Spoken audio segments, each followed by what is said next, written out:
Oh, all right. So, warning: central banks cannot create jobs or growth.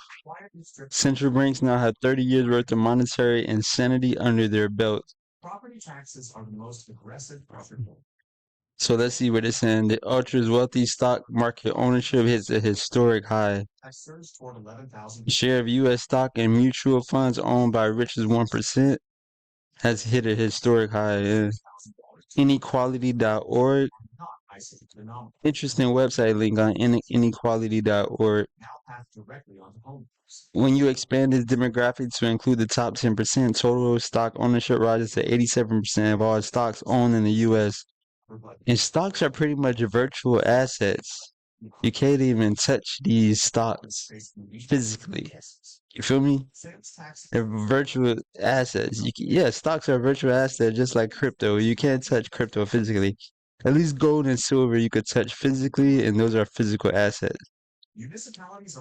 But crypto and stocks are virtual assets for sure. Um, and virtual assets, whoever controls the virtual cyber world or that cyber website can possibly, take that information, take that, and even with the virtual banks too, yeah, yeah, and I see why people will want to convert their money in between at least multiple banks or diversify it around to virtually and physically, So that's what it is.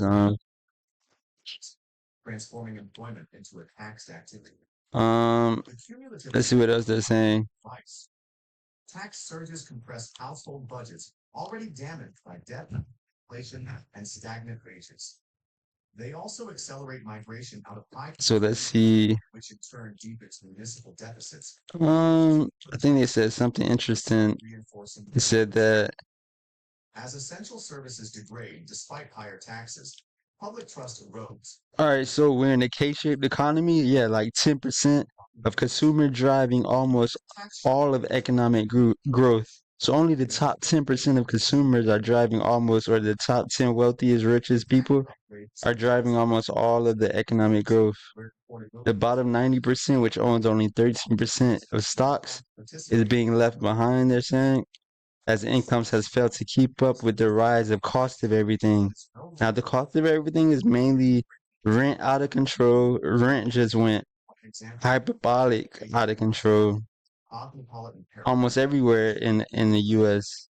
So I can see why people try to geo arbitrage if they could have a pension or type of online income, geo arbitrage to other countries, because I can see why people would want to do that, where especially they have more more selection of attractive women um to deal with. Yeah, I can see why. Yeah, that could be an obvious choice, a no-brainer they would like to call it. But it says not the bottom 6%, not the bottom 6%, the bottom 60% don't earn enough to maintain a minimal quality of lifestyle. Wow. Um, and by the look of things, the situation is about to get a lot worse. They're saying central banks have already embarked on another round of monetary easing while the global economy is still growing. Let's see what else is saying. Stocks are near or at all-time highs. Virtual assets.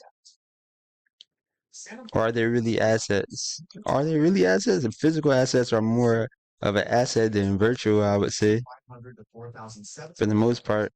One bedrooms exceeding $6,000 and three-bed units reaching $12,000. So we only got nine comments on this article, only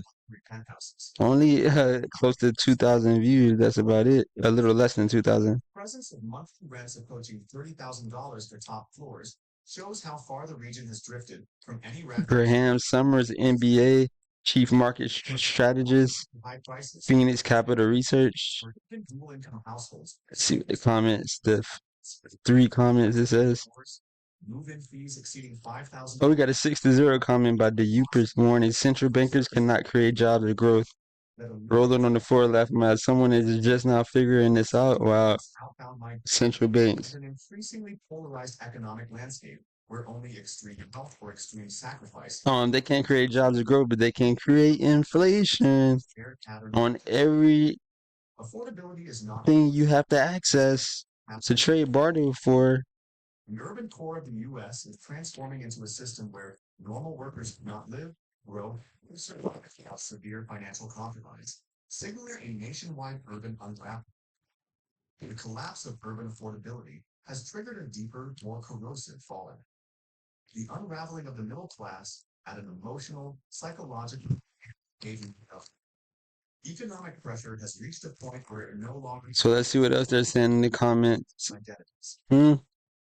Millions who follow the correct education, work, and responsibility. Someone said Japan is a bad comparison. Even if their entire monetary system collapses tomorrow, they still have a great productivity ethic and overall infrastructure orders of magnitude better maintained than that in the U.S. Interesting. To $400 disposable income. Someone says that was by Rose Lemire 5206, but no likes or dislikes on the comment. We are nearing the point where stocks will not be assets. By Ajax USB repair service, they are mostly virtual assets. Let me see if I can type this in. Time and energy. Daily routines revolve around commuting, working, paying bills, and recovering enough to repeat the cycle. The erosion of aspiration. So that's what it is, man, on this article about central banks cannot create jobs or growth. Marriage. Or economic growth. Central banks cannot create jobs or growth, or basically economic growth. Interesting. So that's what it is. And yeah, even those earning 70,000 to yeah, that's a good take. Like, comment, subscribe, and we'll be back at you with another another video. Dreams once considered cheap. Yeah, feel me? Holla.